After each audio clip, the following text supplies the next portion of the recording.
today. It was, you know, kind of different. Had some of our graduates, a bunch of our graduates, not there. It's kind of one of our traditions when the guys graduate and we give them a day off and enjoy that and spend time with their family. But I've had a lot of guys, you know, step up and good to see a guy like Pagano just show up. You know, all of a sudden you take Grady off the field and you take Deshaun out of there and see a guy like him get some opportunity. It's really makes me sleep a little better, knowing what's leaving here, and then you see a young guy like Pagano embracing his opportunity, and it has really worked. He's going to be a good player. Good practice. We finished up with some good live short yardage today, good on good, and we tried to create a good balance throughout the week and making sure that we cover a lot of the situations. We've done live 2-minute. We've done, you know, some third down pass and stuff like that. So I think our guys are ready to go play. They're back in shape. You know, you take a couple weeks off, you can get out of football shape real quick. So I feel good about where we are physically, and then I think we brought our young guys along well. We had a scrimmage tonight with those guys, and it's fun to watch them improve. And I've seen their confidence kind of grow since last Friday when we started with those guys. But and we'll do a little bit more of that with the JV once we get down to the bowl site Christmas Day, and probably maybe a little bit the day after Christmas. So, but other than that, we're I think in pretty good shape, you know, health-wise. And Leggett got a little banged up the other day, but hopefully he'll be back and ready. We held him out the last couple of days, so hopefully he'll be back and ready when we get down to the bowl site next Tuesday. Other than that, that's about it. Grades-wise, everybody okay? You know? The grades aren't finalized until tomorrow on Friday, but I've heard some good grades. I haven't been told of anybody ineligible, but you know, I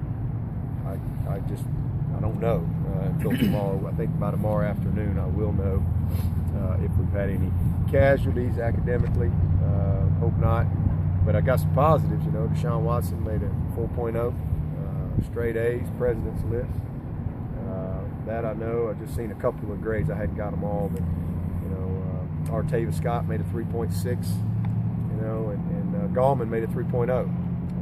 Tyshawn Dye made another 3.0. I think he made a 3.2. You know, it's really good to see these young guys, you know, competing off the field just like they compete on the field, taking pride in their performance and everything that they do. That's what we want our program to be about. Hopefully just those few grades that I've seen is indicative of what we're going to have throughout the team, but I won't really know for sure until probably tomorrow night, 100%. What doesn't Deshaun Watson do good? It's just the way, that's just, you know, I mean, it's the way he's wired. And then it's the same thing with our senior class. I brought all those seniors up yesterday, and it was a bunch of guys that have graduated, whether it was last December, last May, last August, or this December. They just put them in front of the team, and you know, there's something about finishing. There's just something about being a finisher, and something about, you know, kind of checking all the boxes and being complete. And the message I was talking about yesterday is, you know, this is the winningest senior class in school history, and when you look at all of them in front of you, and you just go down the line as far as who they are, and the fact that they all have their degree. It's really not a coincidence, because it's just a representation of their commitment off the field. And when you have that type of commitment, usually, and you're talented, you're usually going to get good results on the field. And you know, talent has not been a problem for us. We've got good players, and but having good players that are committed to the process that it takes, the consistency.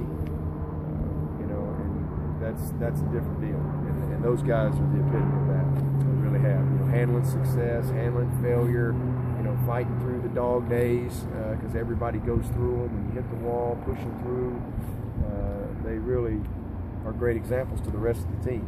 And again, what they've done off the field is as impressive as what they've done on the field. We know we talk about this every year, but when you turn 105 players loose to go to Orlando on their own? Does it cause you a little bit of concern? I mean, only that, you know, I mean, heck, I was in Orlando and got ran off the road minding my own business. So, you know, I really more worry about other people than I do our players. I mean, obviously when you got 100-something, you know, 18 to 22-year-olds, I mean, I worry about my 3 boys when they're out, you know, riding around or whatever. So that is a concern if something, you know, happen, because anything can happen at any time.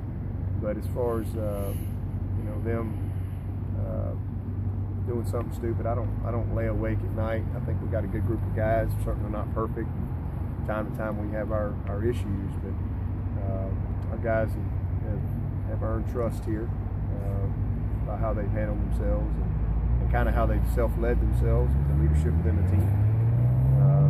You know, we didn't have one issue last year. We had one guy that was late for curfew. He's not with us anymore. That was it. And you're talking about Miami, South Beach. That was about as crazy a scene as I've ever seen in my life. And we didn't have any issues, not one. So, you know, hopefully we don't have any problems, but certainly always something that you know, stay in tune to as you're down there going through the process of curfews and all that kind of stuff. But I know they're excited about it. You know, a lot of these guys have never been to Disney, never been able to experience some of the things that Orlando has to offer. So I'm happy that these guys will get the chance to do that.